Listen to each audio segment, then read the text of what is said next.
Je suis Dr Théophile Bondé, je suis médecin coordonnateur provincial du programme national. Il sera très évident de connaître c'est quoi le rôle d'abord du PNHF comme un programme qui fait la lutte ou le contrôle sanitaire au niveau frontalier. Notre mission, c'est de protéger les pays contre toute éventualité de maladies à potentiel épidémique. C'est-à-dire que les maladies ne puissent pas quitter le pays et que les maladies ne puissent pas aussi quitter le pays. Cela se fait par notamment les contrôles sanitaires systématiques que nous faisons au niveau des frontières.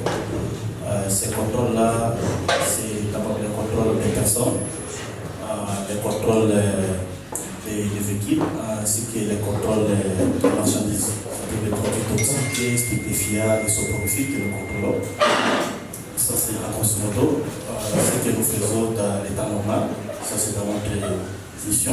Nous travaillons conformément au règlement sanitaire international. C'est un document qui nous réunit au niveau international et comme les socles du programme. Pendant la période de l'épidémie, nous avons encore une tâche additionnelle, c'est-à-dire en dehors des points de contrôle, qui est d'abord systématique au niveau des points d'entrée, qui est au niveau frontalier. Nous avons les points de contrôle qui sont fonctionnels pendant la période de l'épidémie. Les points de contrôle, c'est un dispositif où c'est un poste qui est mis en place à l'intérieur du territoire et qui sert pour le contrôle. C'est vraiment un espace opérationnel de filtrage sanitaire pendant un événement de la santé publique, c'est-à-dire pendant l'épidémie, comme cela est le contexte actuel. On a 60 points de contrôle et points d'entrée qui sont renforcés, activés au niveau de la province. Et ces points de contrôle sont activés selon les axes. L'objectif de l'activation était de protéger et de couper la chaîne de transmission pour que la maladie ne soit pas apportée dans une autre zone qui n'est pas affectée. Les points de contrôle sont activés selon les axes. L'axe Bunia jusqu'à Komanda, de Komanda jusqu'à Nord Kivu et de Komanda sur place. Vous prenez Komanda pour Ituri jusqu'à Mambasa, Mambasa jusqu'à Nyanya, arrivé à Vakupi qui est à la limite entre la province de la Chopo et de l'Ituri. Et aussi, les points de départ, c'est Bunia jusqu'au niveau du lac Albert. C'est-à-dire là, vous prenez Délé, vous avancez à Manje, Nyamusas.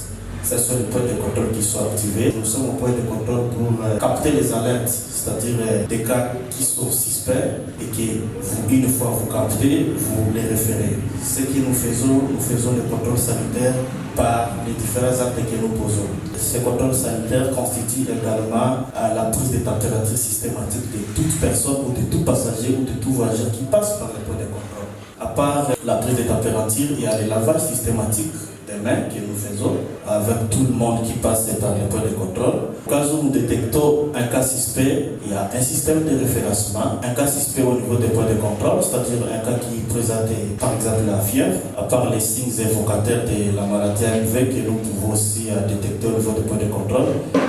Les malades ou les cas suspects ou l'alerte est d'abord notifié, on investigue.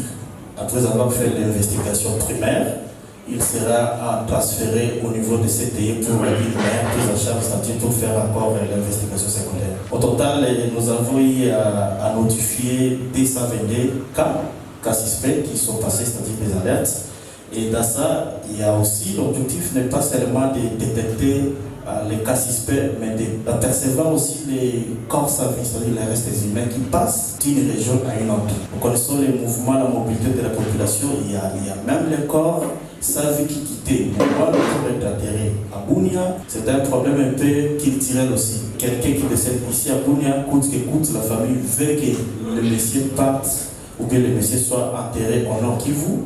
Alors ces mouvements-là nous permettaient aussi de faire les contrôles des corps sans vie et d'intercepter ça. Au niveau de nos points d'entrée, nos points de contrôle, nous avons intercepté à ce jour 78 corps sans vie qui passaient d'une région à une autre.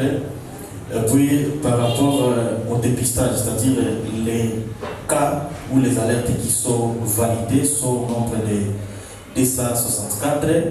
Et puis les référés, c'est-à-dire ces référencements qui a été fait au niveau des points de contrôle jusqu'au niveau des CTOB dans un établissement de santé, c'est au nombre de 207. Et parmi tous ces cas qu'on a eu à référer au niveau des CTE, il y a des résultats des résultats et que les positifs sont au nombre de 45 cas positifs détectés au niveau des points de contrôle. Et puis les résultats négatifs, c'est 14 résultats qui sont négatifs. Et puis les résultats attendus, c'est autour de 148.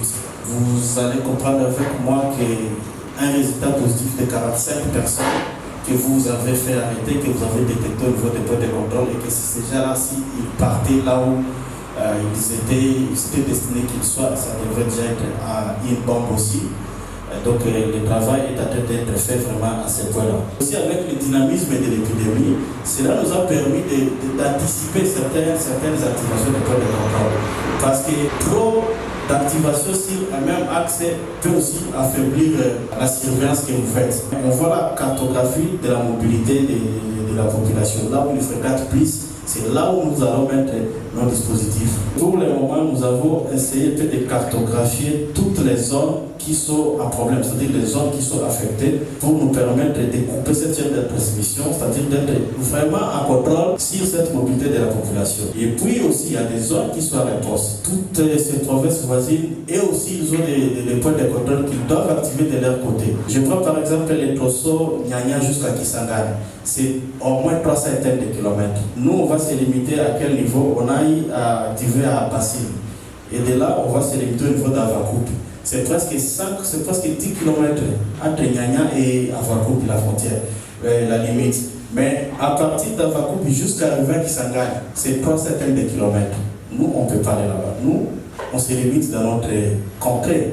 On se rassure que le contrôle est bien fait dans notre région. C'est maintenant notre PNHF, comme la réponse nationale, de renforcer aussi de leur côté pour avancer, afin qu'on puisse contenir l'épidémie, pour que cette propagation ne soit pas trop élargie et qu'on arrive à couper la chaîne de transmission. La réponse de l'approche est aussi zonale. Nous avons les systèmes de gestion nationale, les systèmes de gestion provinciale, ainsi que les sous-coordinations, soit les coordinations provinciales, ainsi que les sous-coordinations au niveau de chaque zone de santé.